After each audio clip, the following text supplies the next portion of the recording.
One of the most common questions we get on our channel is how to prevent your GoPro from overheating. So we have a few tips for how we prevent our GoPros from overheating, because we've actually never had an overheating problem on the 3 GoPros that we've owned. It's a simple answer actually, and it has to do with the technique we've developed, and it took a while, and you have to even go to editing first and see how things are once you have all your footage laid out.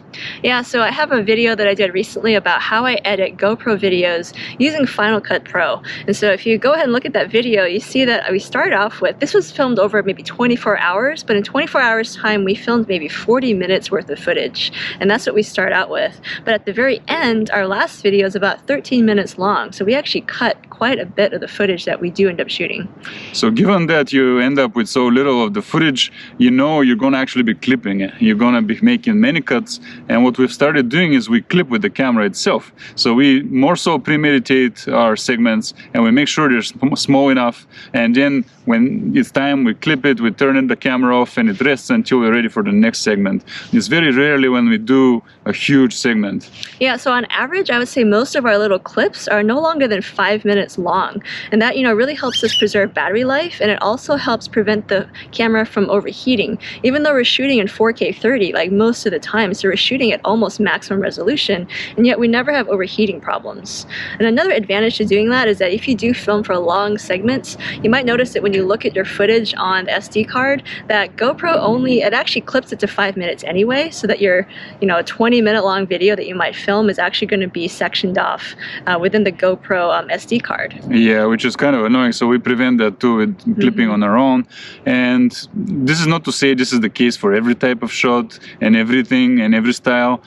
Sometimes you do want to do things like a virtual drive or a virtual bike ride, virtual run, and those are true and true, right? Full, but we don't do that too much, and when we do, we still haven't experienced that problem. We have put it on the car in the heat for half an hour to film a drive.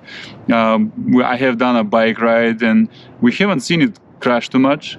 Yeah, we haven't really had an overheating problem, but that isn't to say that they don't exist. And it's hard to say when people ask us in the comments all the time, how do you prevent overheating? Well, it's hard to know exactly what kind of settings that they're shooting in or what the circumstances is that's making it overheat.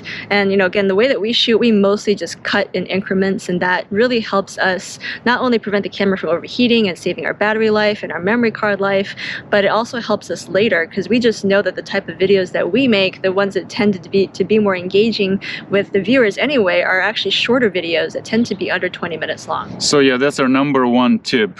Keep it short, and that way you'll never experience overheating. Another tip would be, don't go to 5K, don't go to 60 frames per second, or not too much slow motion, for example. Those are more intensive operations that will perhaps cause faster overheating, but we don't do that much of that either. We keep it to the natural viewing condition, which is basically 24 frames or 30 frames, and 4K is for most TVs out there, since they're not really 5K TVs and almost nobody has the 8K TVs. So we keep it 4K 30 or 24 short clips.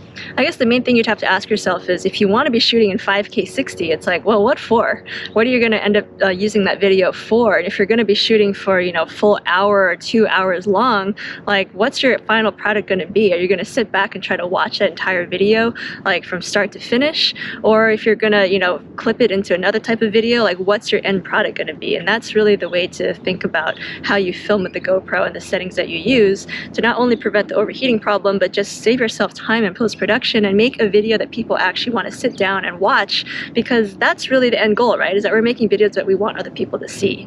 And typically if you post a 2-hour-long video of just driving through, like, there's not a whole lot of people that are going to sit and watch very much of that video. That's exactly true. If you look at most YouTubers, especially the good ones, they cut very frequently, and you can just use your camera to cut. But there are such YouTubers who do long form, they're successful and all that. It's not to dismiss that style entirely, but they do what they do, and a lot of them actually do it in 1080 when you think about it. Some of them do in 4K, and we have done certain times where we do shoot long form, where you let the camera roll. I did one through the mall in San Diego, for example, where I covered the whole mall in one take, and things like markets, maybe crowded environments, festivals, and so on. You can let the camera roll, and when it overheats, you just put it away for a while. You never want to film like hours and hours. Nobody's going to watch it. So those are our tips for preventing your GoPro from overheating, is just to premeditate your shots and really think about, what's your end goal, and don't just shoot without thinking about what you're filming. Try to do your cutting in camera as you're filming. And if you want to know how this all comes out in the end, we have an entire different channel called Gemini Discover. Check out how our edited videos come together and see that we never really have to let the camera roll for all that long. Most of our videos over there are usually 20 minutes or less, and I also do have that editing video that shows you exactly how we take a full day's worth of footage and trim it down to just 13 minutes. So that might be really helpful. That's it for now. Like and subscribe, and we'll see you next time.